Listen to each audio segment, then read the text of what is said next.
Assalamualaikum warahmatullahi wabarakatuh. Di sini saya dan rekan saya akan menjelaskan materi tentang apresiasi prosa. Sebelumnya saya akan memperkenalkan nama saya Zuliatul Mukhoyaro dengan NIM 1914010 dan rekan saya Nur Izatul Rusul dengan NIM 1914017. Oke, yang pertama saya akan menjelaskan tentang prosa.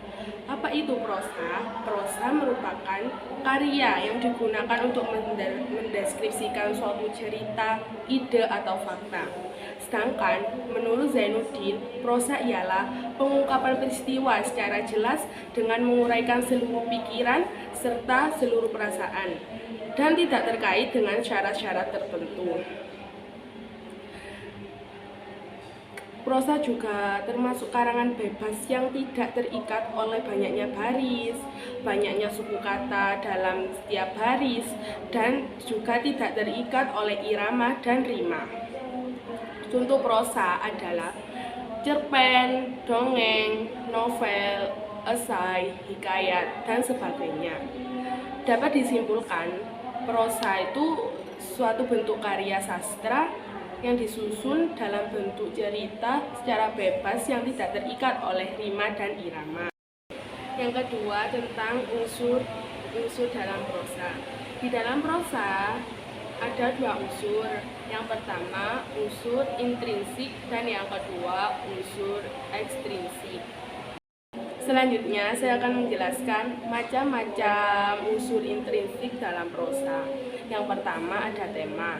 Tema merupakan suatu pokok pikiran, ide, atau gagasan tertentu yang akan menjadi latar belakangnya suatu cerita. Tema sendiri juga menjadi gagasan yang menjalin struktur dalam cerita tersebut. Tema tersebut jarang dituliskan secara tersurat oleh penulisnya. Dan untuk mengetahui tema-tema dari suatu cerita, diperlukan apresiasi yang menyeluruh terhadap berbagai unsur dan dalam karangan. Yang kedua, ada alur. Alur merupakan jalan cerita yang akan menggambarkan urutan dalam cerita. Dan dalam alur ini ada yang dinamakan alur maju dan alur mundur. Nah, alur maju itu alur yang menggambarkan cerita secara urut dari perkenalan tokoh hingga penyelesaian konflik, sedangkan alur mundur merupakan alur yang jalan ceritanya itu tidak urut. Selanjutnya, yang ketiga, yaitu tokoh dan penokohan.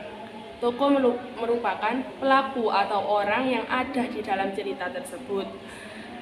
Selain tokoh dan penokohan juga jadi bagian dari unsur intrinsik.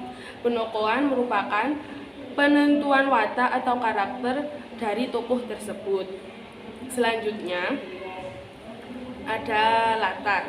Latar merupakan unsur yang mengacu pada keterangan tempat, keterangan waktu, serta suasana dalam cerita.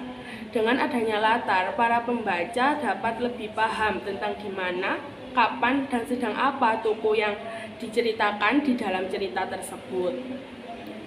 Selanjutnya, yang terakhir ada amanat. Amanat merupakan ajaran moral atau pesan yang disampaikan pengarang kepada pembaca melalui karyanya di dalam cerita tersebut, cerita yang dimiliki oleh pengarang tadi. Selanjutnya ada unsur intrinsik di dalam prosa. Unsur intrinsik ini merupakan faktor luar yang melatar belakangi penciptaan karya sastra, seperti faktor pendidikan pengarang, faktor kesejarahan, dan juga faktor sosial budaya. Selanjutnya, genre prosa. Genre prosa dibagi menjadi dua, yaitu prosa lama dan prosa baru. Prosa lama yaitu prosa yang belum mendapat pengaruh dari kebudayaan barat. Prosa lama kebanyakan menggunakan bahasa-bahasa daerah. Kemudian prosa baru. Prosa baru merupakan prosa yang gaya penulisannya telah dipengaruhi oleh budaya-budaya asing atau budaya barat.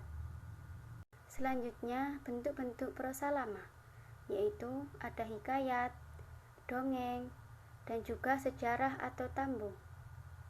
Yang pertama, hikayat. Hikayat merupakan suatu bentuk prosa lama yang berisikan tentang cerita kehidupan, yaitu seperti kehidupan raja-raja, pangeran, dan sebagainya yang memiliki kekuatan atau kesaktian. Cerita dalam hikayat terkadang tidak masuk akal, akan tetapi cerita dalam hikayat banyak mengambil dari tokoh-tokoh sejarah. Kemudian dongeng. Dongeng merupakan bentuk prosa lama yang menceritakan suatu kejadian luar biasa bersifat khayalan dari pengarangnya. Dongeng bukanlah cerita yang benar-benar terjadi. Adapun beberapa bentuk dongeng yaitu fabel, mitos, dan legenda. Kemudian sejarah atau tambo, yaitu merupakan prosa yang ceritanya diambil dari suatu peristiwa sejarah. Selanjutnya, bentuk-bentuk prosa baru, yaitu novel, cerpen, roman, riwayat, resensi, dan esai. Yang pertama, novel. Novel merupakan bentuk prosa baru yang menggambarkan sebagian kehidupan pelaku utamanya yang paling penting, menarik, dan yang mengandung konflik. Dan konflik tersebut menyebabkan perubahan nasib pelaku. Kemudian cerpen. Cerpen merupakan bentuk prosa baru yang menggambarkan sebagian kecil kehidupan pelaku utamanya yang terpenting dan menarik. Dalam cerpen boleh mengandung konflik, akan tetapi konflik tersebut tidak menyebabkan perubahan nasib pelaku. Selanjutnya, roman. Roman merupakan bentuk prosa baru yang mengisahkan kehidupan pelaku utamanya dengan segala suka dukanya. Di dalam roman, pelaku utamanya diceritakan mulai dari anak-anak hingga dewasa, bahkan sampai akhir hayatnya. Selanjutnya, riwayat. Riwayat merupakan suatu karangan prosa yang menceritakan pengalaman-pengalaman hidup pengarang itu sendiri atau menceritakan pengalaman hidup orang lain. Selanjutnya, resensi. Resensi merupakan ulasan dari suatu karya seperti buku, film, drama, dan sebagainya yang bersifat memaparkan agar pembaca dapat mengetahui karya tersebut dari berbagai aspek seperti tema, alur, dialog, dan lain-lain. Selanjutnya, esai. Esai merupakan ulasan suatu masalah berdasarkan pandangan pribadi penulisnya. Selanjutnya, perapresiasi prosa anak, yaitu merupakan proses pengindahan, penikmatan, pemahaman, dan penghargaan terhadap suatu karya sastra prosa untuk mendapatkan nilai-nilai yang baik yang terkandung dalam karya tersebut. Adapun langkah-langkah apresiasi prosa, yaitu yang pertama, membaca karya prosa seperti cerpen, novel, dan sebagainya. Kemudian, melibatkan emosi pada saat membaca karya prosa tersebut. Lalu menelaah tema, latar, penokohan, dan berbagai unsur intrinsik yang terdapat dalam prosa tersebut. Kemudian menelaah amanat yang telah disampaikan oleh pengarang. Lalu menelaah penggunaan bahasa dalam prosa dan menarik kesimpulan terhadap nilai karya prosa tersebut. Sekian presentasi dari kelompok kami. Wassalamualaikum warahmatullahi wabarakatuh.